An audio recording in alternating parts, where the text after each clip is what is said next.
ارے شفیع uncle, آپ یہاں کیا کر رہے ہیں؟ شفاعت انکل کو اپنے سامنے کھڑا دیکھ کر میں حیران رہ گئی تھی، کیونکہ مجھے اچھی طرح معلوم تھا کہ اس وقت وہ اپنی دکان پر ہوتے تھے اور اس کالج میں ان کا کوئی بھی نہیں پڑھتا تھا۔ شفیع انکل مجھے دیکھ کر مسکرائے، کہنے لگے، ہاں بیٹی، بس تمہیں لینے کے لیے آیا ہوں۔ دراصل آج تمہارا بھائی نہیں آئے گا۔ میں گھر جا رہا تھا تو تمہارا بھائی کہنے لگا کہ میں تمہیں بھی کالج سے گھر ساتھ لے جاؤں۔ میں نے حیرت سے پوچھا کہ کیوں بھائی کیوں نہیں آئیں گے، کیونکہ ہمیشہ مجھے لینے کے لیے بھائی بھی آتے تھے۔ میں بھی کبھی اکیلی گھر نہیں گئی تھی۔ شفیع انکل کہنے لگے کہ بازار میں کام بہت زیادہ ہے، تمہارے بھائی کی دکان پر گاہک زیادہ تھے تو اس نے مجھ سے کہہ دیا چلو مجھے بھی دیر ہو رہی ہے، میں گھر سے لنچ لے کر واپس بازار ہی جاؤں گا۔ یہ کہہ کر انہوں نے مجھے اپنے ساتھ ہی اپنی گاڑی میں بٹھا لیا۔ میں بھی سکون سے ان کے ساتھ بیٹھ گئی، کیونکہ شفیع انکل کو ہم کافی سالوں سے جانتے تھے۔ وہ 55 سال کے ایک ادھیڑ عمر آدمی تھے جن کی 2 بیٹیوں کی شادی ہو چکی تھی اور اب وہ اپنے 2 بیٹوں کے ساتھ ہی اپنی دکان چلاتے تھے۔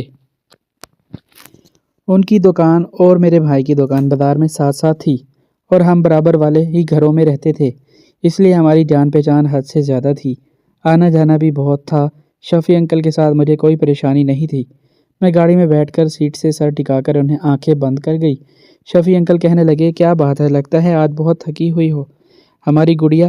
ان کے انداز میں بڑی محبت تھی۔ میں نے کہا، جی شفیع انکل، آج کل پریکٹیکل چل رہے ہیں نا، تو بس بہت تھکن ہو جاتی ہے، اور پریکٹیکل کی وجہ سے کالج سے دیر سے چھٹی ہو رہی ہے، ورنہ وقت پر چھٹی ہو تو اس وقت بازار میں زیادہ رش نہیں ہوتا اور بھائی بھی آسانی سے آ جاتے ہیں۔ آپ کا شکریہ کہ بھائی کے کہنے پر آپ آ گئے۔ شفیع انکل مسکرا کر کہنے لگے، تو تم شرمندہ کر رہی ہو گڑیا، اگر پڑوسی کام نہیں آئیں گے تو کون کام آئے گا؟ پھر تمہارے بھائی سے تو ہمارا بہت ہی زیادہ واسطہ پڑتا ہے، اس کے لیے ہم اتنا تو کر ہی سکتے ہیں۔ شفیع انکل کے چہرے کی دھیمی مسکراہٹ دیکھ کر میرے چہرے پر بھی مسکراہٹ آ گئی تھی۔ پھر وہ راستے میں ایک شاپ پہ آگے رک گئے تھے، کہنے لگے، مجھے تھوڑا سا کام ہے، یہاں پر جوس بھی ملتا ہے، بہت پرانی اور مشہور جوس کی دکان ہے، گرمی بہت ہے، میں تمہارے لیے فریش جوس بھی لے آتا ہوں۔ میں نے انکار کرنا چاہا لیکن وہ فوراً گاڑی سے اتر کر چلے گئے۔ پھر کافی دیر بعد واپس لوٹے تو ان کے ہاتھوں میں ڈسپوزیبل جوس کا گلاس موجود تھا۔ کہنے لگے، چلو گڑیا یہ پی لو، بہت گرمی ہے، کہیں ایسا نہ ہو گھر پہنچنے تک تمہارا بلڈ پریشر لو ہو جائے۔ ویسے بھی آج کل کی لڑکیوں میں دم خم کہاں ہوتا ہے، اور پھر کالج سے بھی اتنی دیر سے چھٹی ہوئی ہے، تم نے تو لنچ بھی نہیں کیا ہوگا، تم کہو تو میں لنچ کروا دوں۔ میں نے فوراً نفی میں سر ہلایا اور کہا کہ نہیں نہیں، مجھے گھر جانا ہے، آپ کو تو پتہ ہے نا کہ اماں بھی دوسرے شہر گئی ہوئی ہیں، میں ہی گھر میں اکیلی ہوں، بھائی بھی سارا دن دکان پر رہتے ہیں، بس اسی لیے گھر جا کر کام کاج بہت زیادہ کرنے ہیں۔ میری بات سن کر شفیع انکل نے ہاں میں سر ہلایا اور کہنے لگے، ہاں مجھے پتہ ہے تمہاری اماں گاؤں گئی ہوئی ہے، اسی لیے تو میں نے خود تمہارے بھائی سے کہا کہ فکر نہ کرو، میں گڑیا کو گھر چھوڑ دوں گا۔ شفیع انکل کی بات سنتے ہوئے میں نے ایک نظر ان پر ڈالی، ان کی نگاہیں سڑک پر جمی ہوئی تھی۔ میں نے بھی سکون سے سیٹ پر ٹیک لگا لیا تھا۔ پھر اس کے بعد مجھے کچھ ہوش نہ رہا اور جب ہوش آیا تو میں اپنے گھر کے بستر پر موجود تھی۔ میں اٹھ کر بیٹھی اور حیرت سے یہاں وہاں دیکھا تو مجھے کچھ سمجھ نہ آیا۔ مجھے آخری پل وہی یاد تھا جب میں نے شفیع انکل کی گاڑی میں جوس پینے کے بعد سیٹ سے ٹیک لگائی تھی۔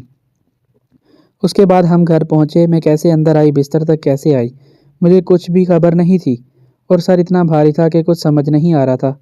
میں ایسے ہی سر پکڑ کر بستر پر بیٹھ گئی۔ پھر تھوڑی دیر بعد میں نے بستر کے کراؤن سے ٹیک لگایا اور سوچنے لگی کہ میں گھر میں کیسے آئی۔ ایک طرف میرا بیگ اور پانی کی بوتل پڑی ہوئی تھی، سائڈ ٹیبل پر گھر کی چابیاں بھی رکھی تھیں جو گاڑی میں بیٹھتے وقت میری مٹھی میں ہی دبی ہوئی تھی۔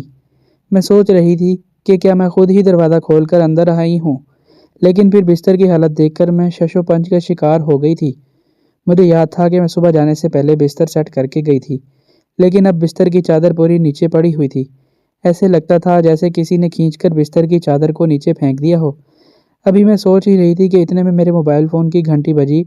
میں نے موبائل فون اٹھا کر دیکھا تو ایک ویڈیو میسیج تھا اور میسیج کھولتے ہی میرے قدموں تلے سے زمین نکل گئی تھی۔ ایسا لگا جیسے کسی نے میرے سر پر آسمان گرا دیا ہو۔ میں پھٹی پھٹی نگاہوں سے اس ویڈیو کو دیکھ رہی تھی، کیونکہ اس میسیج میں 55 سالہ شفیع انکل کے ساتھ برہنہ حالت میں میرا نام ماریہ ہے۔ میں اپنے بڑے بھائی اور والد صاحب کے ساتھ لاہور شہر میں رہتی ہوں۔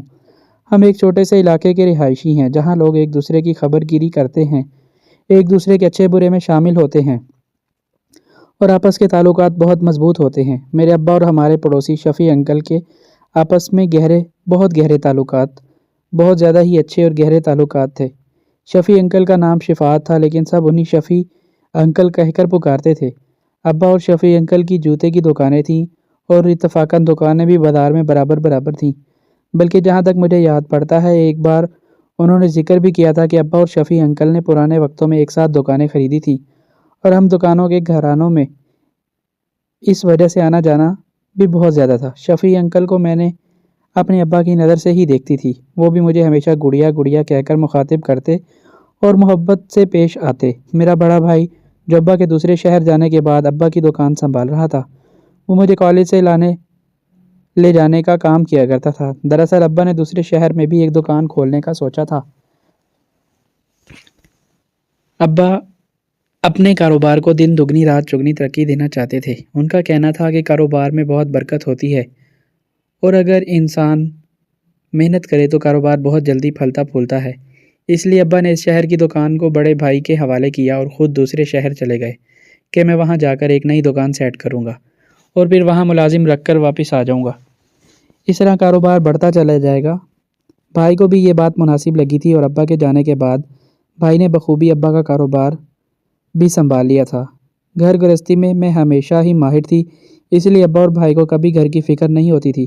دراصل میری اماں کا انتقال اس وقت ہوا جب میں صرف 13 سال کی تھی۔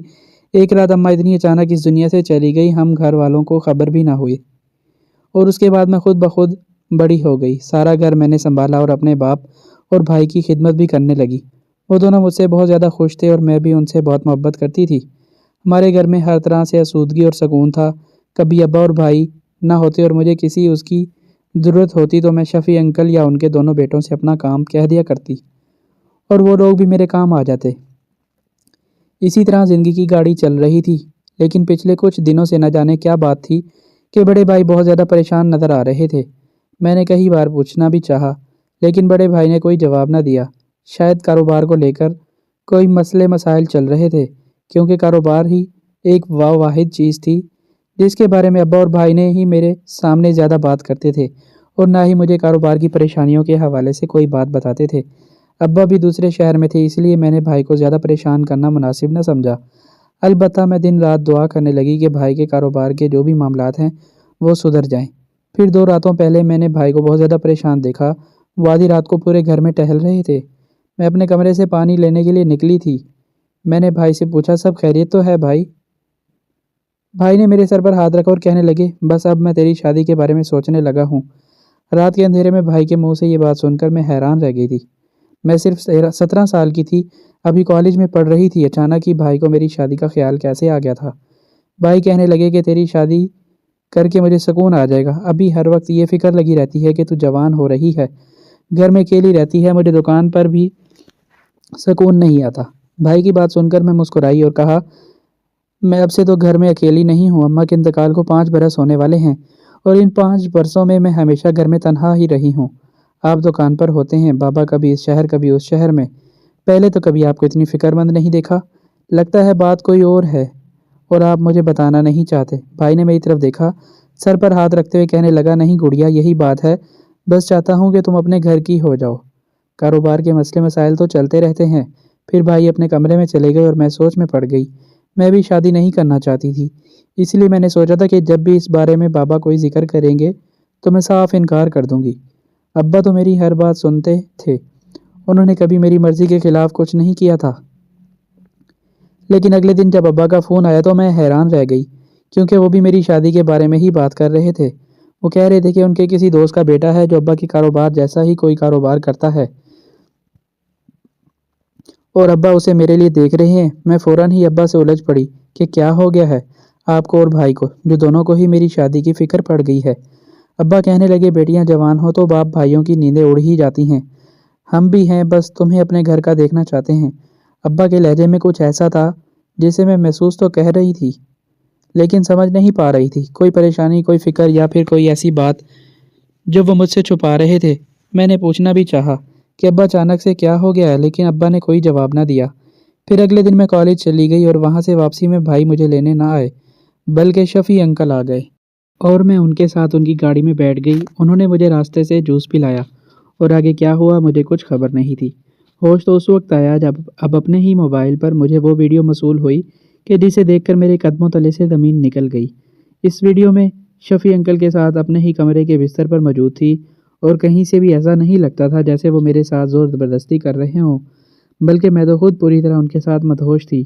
میرا سر بری طرح چکرایا تھا۔ میں نے فون ایسے ہی رکھ کر اپنی آنکھیں بند کی تھی اور دوبارہ سے اپنے ہوش کھو دیے تھے۔ پھر جب ہوش آیا تو مجھے لگا کہ میں نے کوئی برا خواب دیکھا تھا۔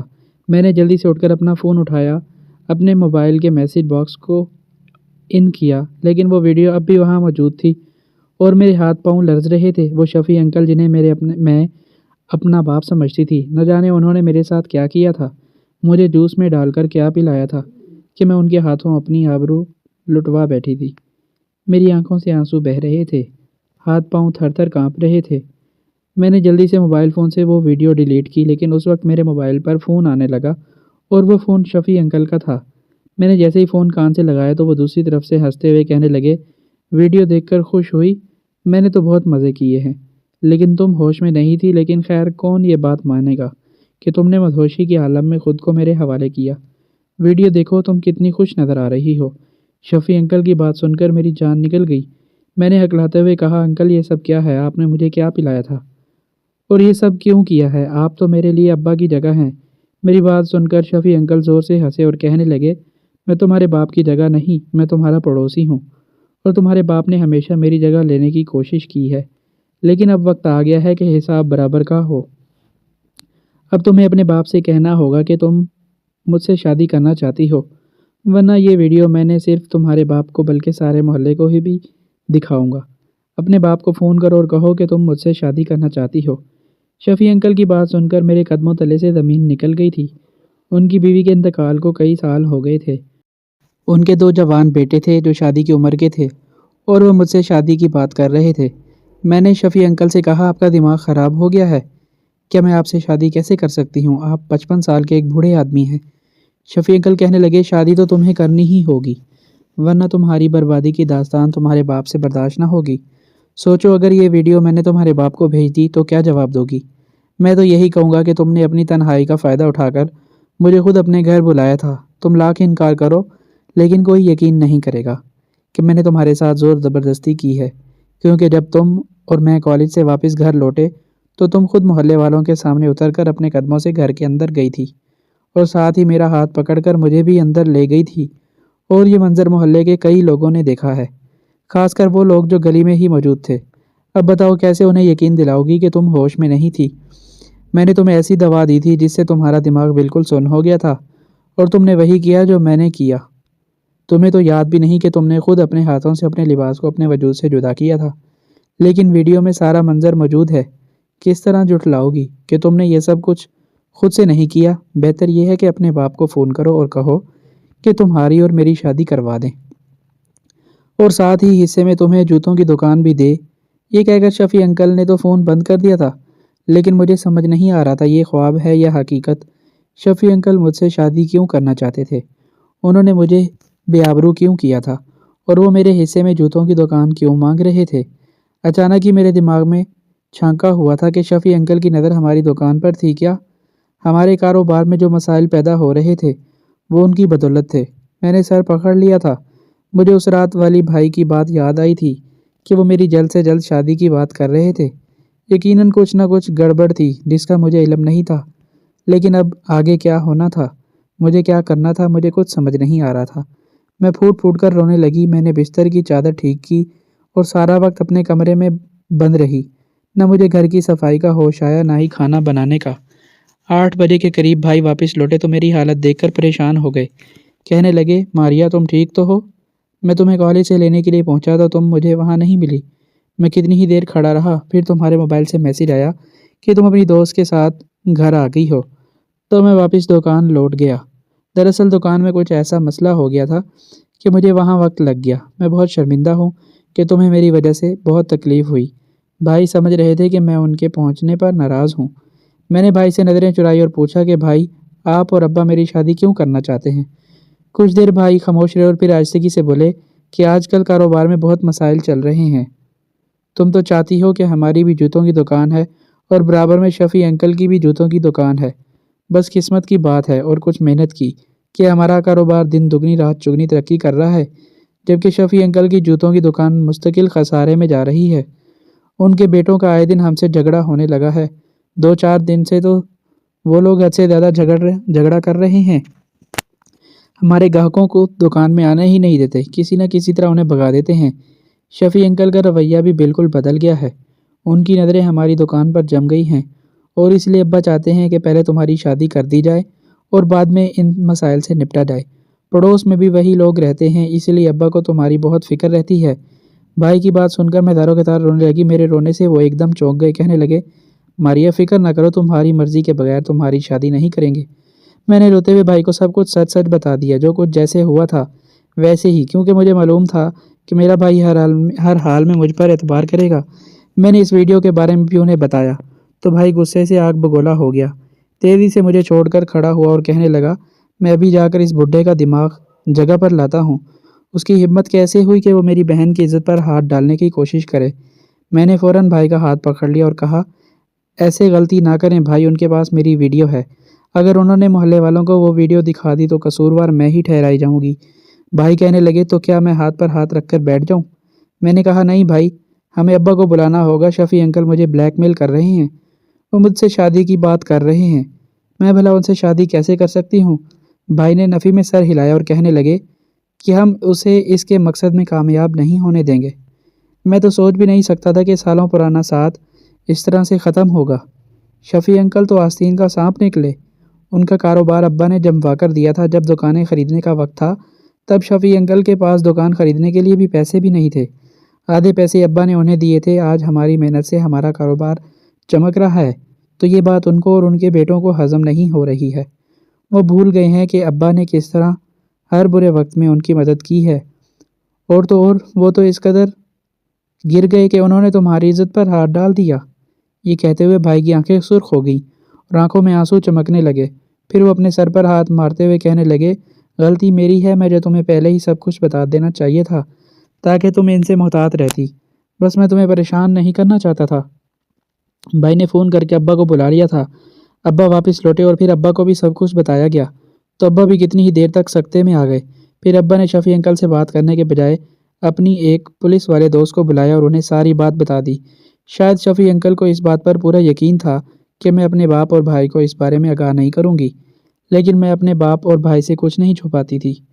ماں کے جانے کے بعد میری دنیا میں وہی تو 2 لوگ تھے جن پر میں سب سے زیادہ اعتبار کرتی تھی، جن سے میں سب سے زیادہ محبت کرتی تھی، اس لیے میں نے ان دونوں کو سب کچھ سچ بتا دیا تھا۔ اور پھر ابا کے پولیس والے دوست نے خاموشی سے شفیع انکل کو گرفتار کیا تھا، ان سے وہ ویڈیو برآمد کی تھی اور ان پر کیس بھی درج کر دیا گیا تھا۔ ان کے دونوں بیٹوں کو بھی ان کے اس کارنامے کی خبر تھی۔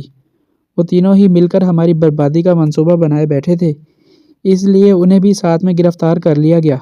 شفیع انکل کی دکان پر تالا لگ گیا، ان کا گھر بند کر دیا گیا۔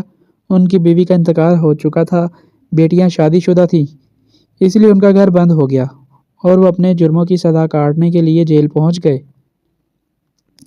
عدالت نے انہیں 7 سال کی سزا سنائی تھی۔ محلے والوں نے مجھ پر اور میرے گھر والوں پر بہت بہتان باندھے تھے، میری عزت پر بہت آنچ آئی تھی، لیکن اگر میں یہ بات اپنے گھر والوں کو نہ بتاتی تو شاید میں ساری زندگی شفیع انکل کے ہاتھوں بلیک میل ہوتی رہتی۔ مجھے لگتا ہے میں نے جو کچھ کیا وہ ٹھیک کیا۔ شفیع انکل جیسے لوگ ہمارے ارد گرد رہتے ہیں جو بظاہر تو بہت اچھے بنتے ہیں، لیکن ان کے دل میں کینہ ہوتا ہے۔ موقع ملتے ہی وہ کسی کالے سانپ کی طرح ہمیں ڈستے ہیں اور ہماری زندگیاں برباد کر دیتے ہیں۔ اس لیے ہمیں ایسے لوگوں سے بچ کر رہنا چاہیے۔